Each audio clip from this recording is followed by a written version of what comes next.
est dans mon souffle, qui éveille et construit le monde de l'immortalité. Chers enfants de la lumière, je vous bénis.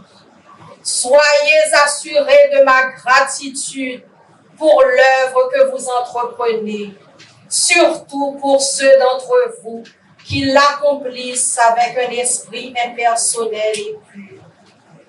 Grâce à vous, j'ai pu venir dans le monde des hommes et accomplir mon travail. Vous m'avez permis de former un espace-temps pour différents mondes qui ont voulu voir mon travail et se rendre compte de sa vision. Ils ont envoyé des émissaires, des observateurs. Je les ai accueillis et leur ai parlé. Ils sont maintenant repartis pour rendre compte de ce qu'ils ont vu au sein de la nation essénienne naissante. Cela signifie que dans un proche avenir, vous aurez le soutien de nombreux êtres qui estimeront votre travail et auront des intérêts en lui. Vous n'allez réellement plus être seuls. L'alliance que vous aviez avec les anges et les archanges est confirmée. À présent, d'autres mondes, d'autres forces, d'autres intérêts vont vouloir s'associer avec vous pour vous aider, vous soutenir, vous faire connaître. Je sais que certains d'entre vous ont subi des difficultés, des troubles, des contradictions ou même des attaques. Ne vous inquiétez pas outre mesure, cela est normal.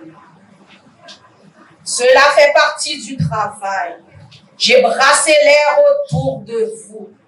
Il y a beaucoup d'êtres qui étaient comme endormis, emplis et entourés d'air stagnant.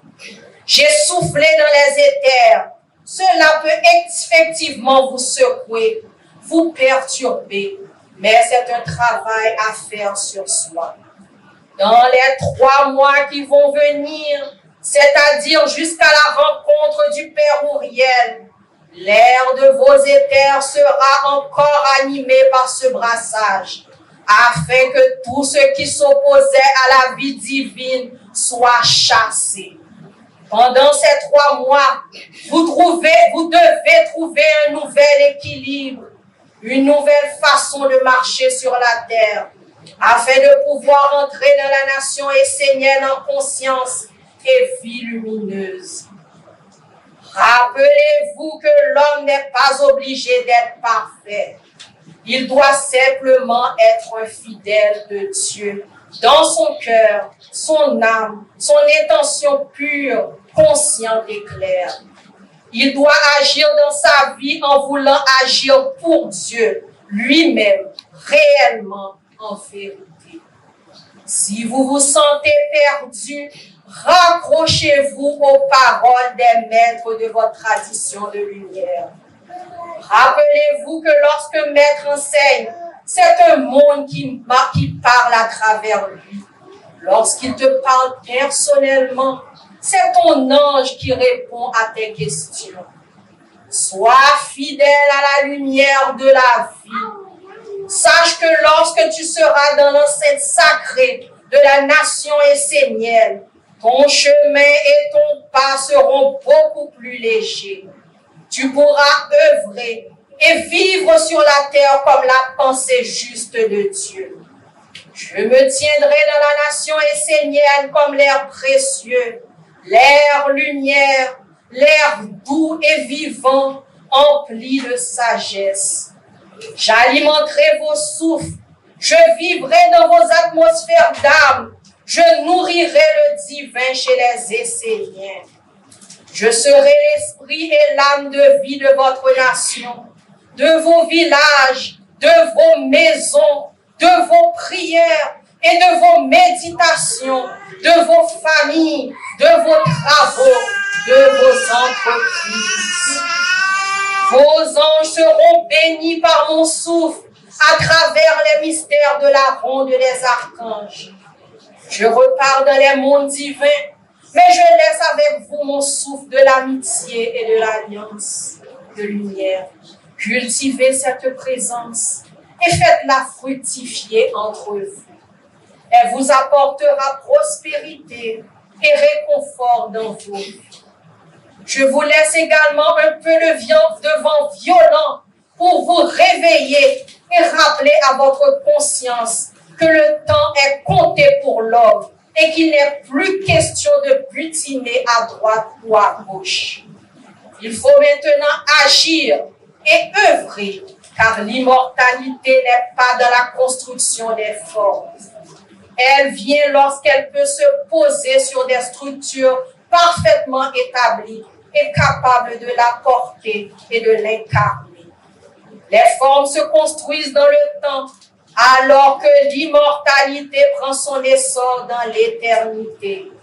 Ma lumière et ma joie sont de vous revoir à la célébration du Père Uriel, comme une nation vivante qui se lève dans un monde mort.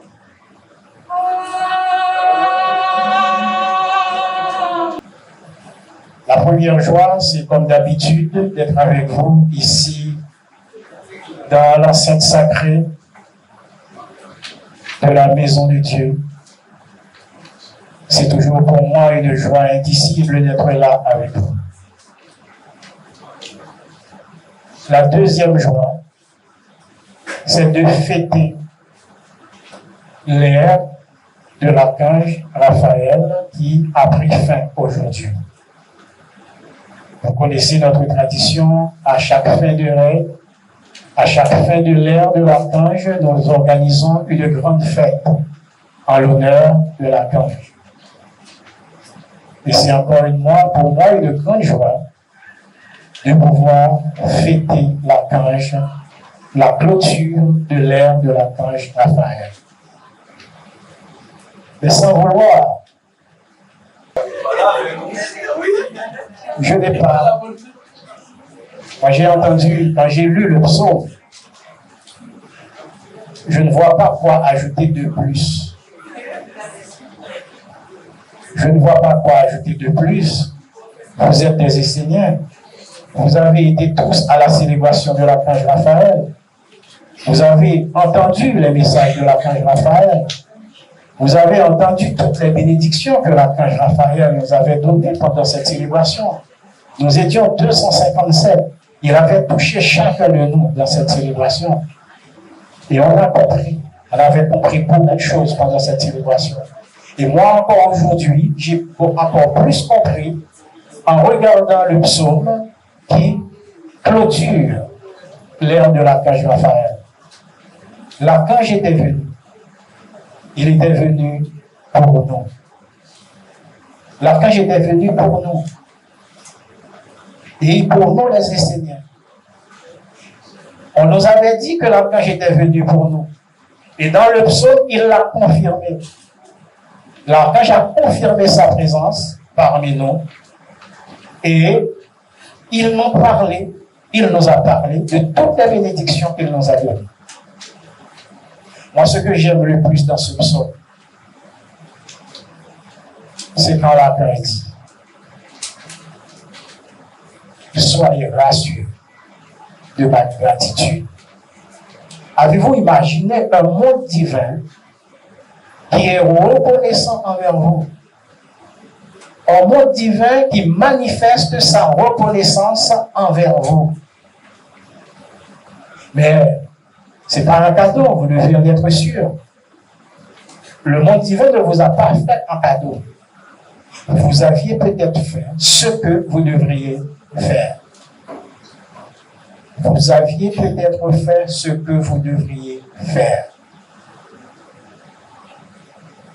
L'archange Raphaël, il est venu dans les éthers d'Haïti et il nous a enseigné, il nous a donné beaucoup d'informations à travers la célébration.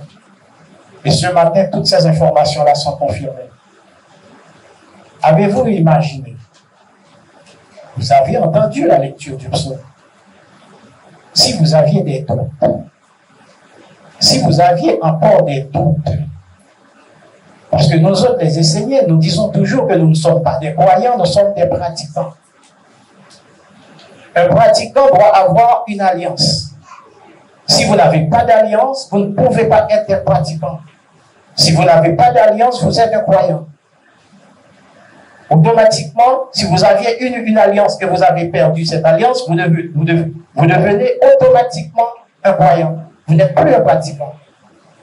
Nous n'avons pas cessé de dire que nous, les enseignants, nous sommes des pratiquants parce que nous avons une alliance avec un monde supérieur. Nous avons une alliance avec les anges, avec les archanges. Et regardez ce que l'archange dit ce matin dans le psaume. L'alliance que vous aviez avec les anges et les archanges est confirmée. L'alliance, je répète encore pour vous, l'alliance que vous aviez avec les anges et les archanges, Raphaël dit, cette alliance est confirmée. Si vous saviez que vous aviez eu une alliance avec un monde supérieur, Raphaël est venu, il a dit, oui, cette alliance-là, elle est confirmée, vous l'avez vraiment.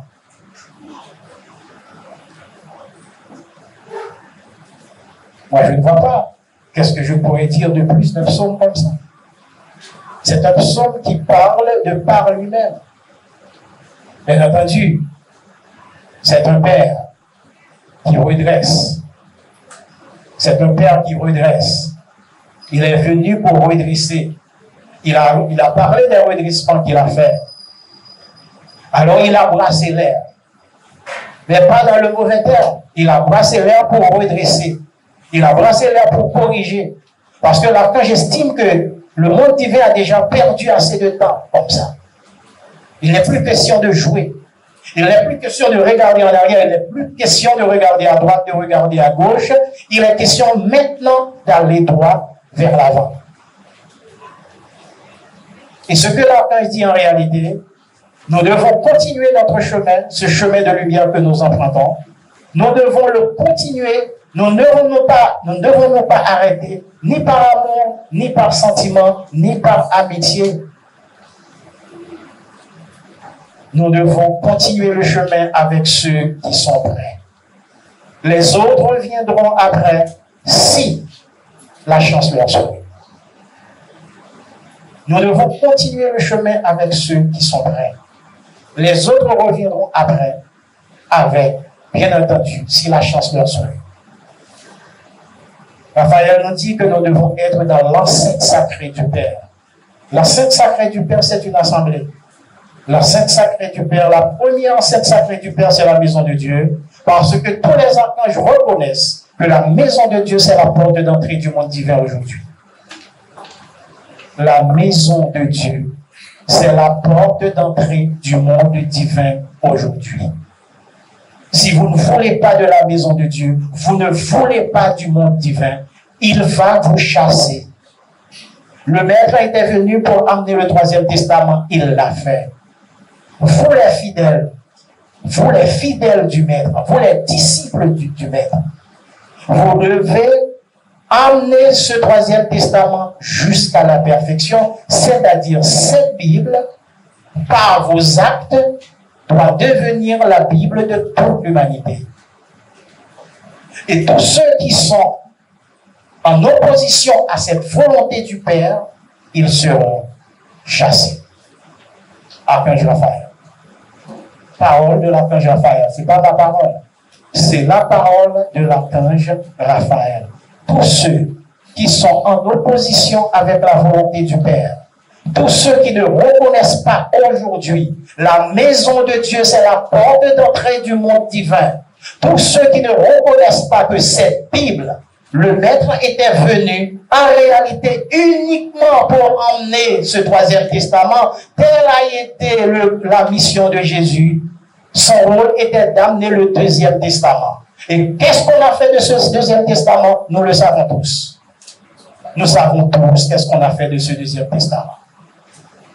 D'ailleurs, vous savez que Jésus n'a pas vu les évangiles. Les évangiles de Jésus ont fait leur apparition pour la première fois 325 ans après Jésus. Vous avez compris ce que vous avez. Vous n'êtes plus des enfants. Vous n'êtes plus des enfants. Vous devez être dans le Troisième Testament qui dit que vous êtes des serviteurs de Dieu. Ce n'est pas le Premier Testament qui vous demande de faire la connaissance d'un monde divin. Ce n'est pas le Deuxième Testament qui vous demande de communiquer avec ce monde divin. Là, nous sommes dans le Troisième Testament qui vous dit, vous êtes au service du Père. C'est comme la parole du Maître. Si c'est le corps, si c'est Dieu qui fait apparaître le corps, c'est la merveille. Et si c'est le corps qui fait apparaître Dieu, c'est la merveille des merveilles. La responsabilité que nous avons aujourd'hui, c'est de faire apparaître sur la terre le corps de Dieu. À travers quoi? À travers notre corps. À travers les 4 corps, nous devons parfaire les 4 corps tels que Jésus avait demandé à ses disciples. Vous devez faire les 4 corps. Mais seul Saint Jean avait compris la parole du Maître. Et regardez qu'est-ce qui s'est passé après le départ de Jésus. Il était lui seul à pouvoir accueillir la transmission entre Jésus et lui. Donc, le Troisième Testament, c'est un enseignement qui parle du corps, comment former un corps. Aujourd'hui, dans le brassage que nous trouvons, c'est la volonté du Père Raphaël. Il y a des turbulences partout. Il y a certains d'entre vous qui sont perturbés. Il y a certains d'entre vous qui sont en contradiction. Il y a certains d'entre vous qui ont subi des attaques. Là, quand il dit c'est normal, tout ça fait partie du travail. C'est normal. Tout cela fait partie du travail. Et encore avant de partir, il a fait une menace. Il a dit dans les 3 mois qui viennent, ça va être la célébration de l'archange Uriel. Mais arrangez-vous d'être prêts pour accueillir Uriel. Vous devez la turbulence va être plus violente. Dans l'espace d'accueillir Uriel, la turbulence va être plus violente. Il se pourrait que vous soyez dans plus de contradictions. Il se pourrait que vous receviez plus d'attaques. Il se pourrait que vous avez l'intention d'avoir perdu la route. Et même perdre un peu de conscience.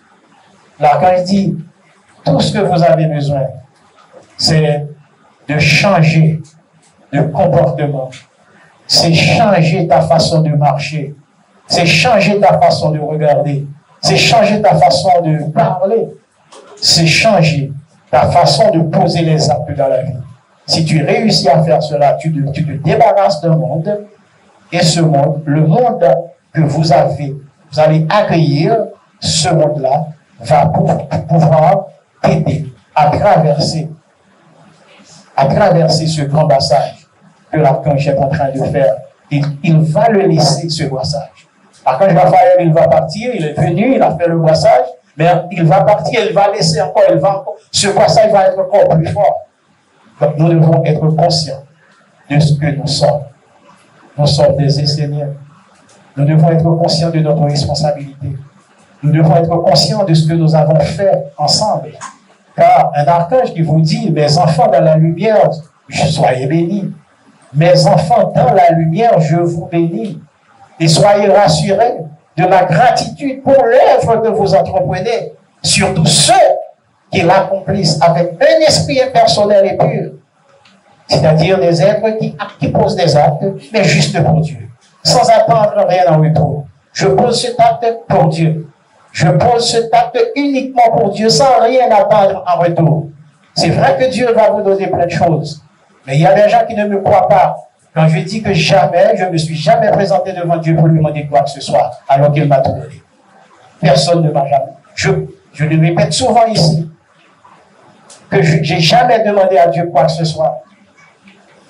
Mais je donne le secret aussi. Pourquoi? Parce que je donne à Dieu tout ce que je possède. Et Dieu me donne tout ce qu'il possède. Quand vous donnez à Dieu tout ce que vous possédez et que Dieu vous donne tout ce qu'il possède, sachez que Dieu est plus riche que toi. Et vous allez voir qu'est-ce qui va se passer dans votre vie. C'est ça le secret que je n'arrêtais pas de partager ici avec vous. Et c'est ça l'archange Raphaël. C'est parce que nous avons fait des choses pour le monde divin. Et nous en avons tellement fait des choses sur la terre. D'autres mondes sont venus. Nous avons tellement fait des choses sur la terre, d'autres mondes sont venus. Ils sont émerveillés de voir ce que nous avons pu réaliser sur la terre. Dans cette nation naissante, ce que nous avons pu réaliser sur la terre. Et Raphaël a été content par nos actes, par nos paroles, par nos pensées, de lui avoir donné la possibilité de créer un espace-temps pour accueillir ces mondes-là qui viennent voir et regarder ce qui se passe sur la terre. Là, quand il dit ces mondes-là sont repartis, mais ils sont repartis pour rendre compte de ce qu'ils ont vu sur la terre, c'est-à-dire ce que nous, les enseignants, nous avons réalisé sur la terre. Raphaël dit, sachez que par ces actes-là, vous ne serez plus seuls. Vous ne serez plus seuls. Ces mondes-là qui étaient venus constater ce que nous étions en train de réaliser sur la terre, ils vont revenir pour nous supporter dans ces œuvres. Ils vont revenir pour nous supporter dans ces actes.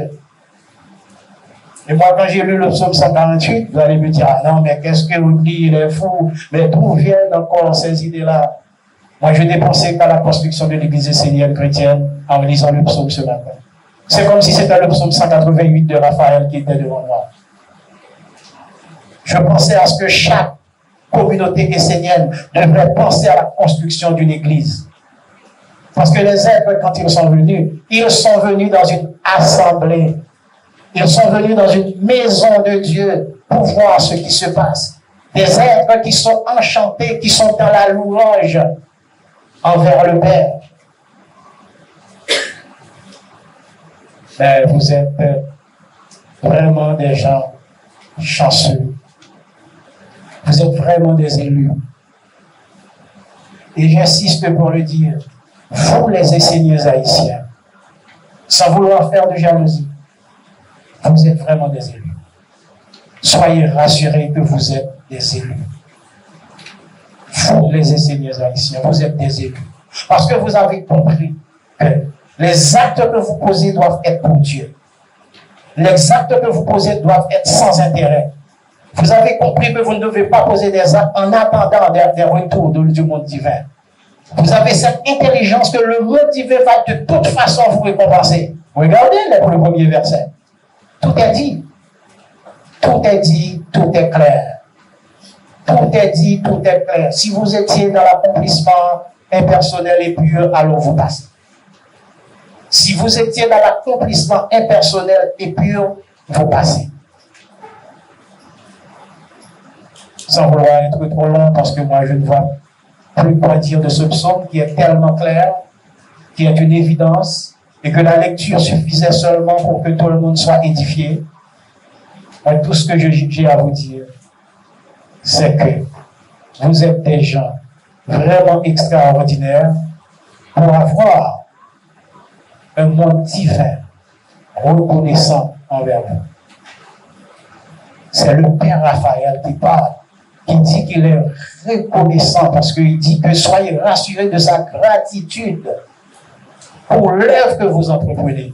Parce que nous sommes en train d'entreprendre une œuvre sacrée, digne, pure, vraie. C'est-à-dire, nous sommes dans la vérité. Quand nous disons que nous voulons poser des actes pour Dieu, nous sommes dans la vérité. Et l'archange le voit, il nous le dit. Il était là avec nous au début. Avant de partir, il nous a laissé sa bonne message. Et il nous a donné cette assurance qu'il va laisser avec nous son souffle de vie, de lumière, d'amour, de bonheur. Son souffle sera avec nous. Même s'il va quand même laisser le passage, un grand passage dans les éthers, pour continuer à tout purifier de manière à rentrer dans Auriel, dans la stabilité, dans l'équilibre. Mais il dit que ce sera pour notre bien. Et il dit que si nous voulons traverser ces mondes, ces critères, voilà l'attitude que nous devons avoir. Tout ce que j'ai à vous dire. Continuez à entreprendre dans vos vies, dans vos paroles, dans vos actes, dans vos pensées, l'œuvre du Père. Continuez à entreprendre cette œuvre-là sans intérêt personnel. Continuez à entreprendre cette œuvre dans l'impersonnalité, dans la pureté, dans la vérité envers le Père. Le Père sait que vous n'êtes pas parfait. Le Père sait que l'homme n'est pas parfait. Seul Dieu, Jésus n'arrêtait pas de le dire, seul Dieu est parfait. Seul Dieu est parfait. Mais quand vous vous présentez devant Dieu, présentez-vous devant Dieu dans l'acte vrai. Présentez-vous devant Dieu avec le cœur. Présentez-vous devant Dieu avec la parole juste, avec la pensée juste, avec l'acte concret. Avec l'acte concret, regardez, l'archange bénit même les entreprises que nous sommes en train de faire.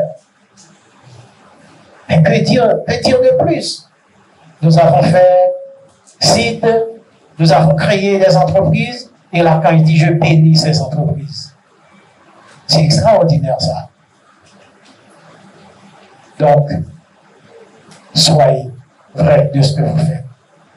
Quand vous êtes dans l'œuvre du Père, soyez dans l'œuvre pour Dieu. Soyez dans l'œuvre pour les anges. Soyez dans l'œuvre pour les archanges. Soyez dans l'œuvre pour Dieu la Mère et pour notre tradition de lumière. Que Dieu vous bénisse. Amen.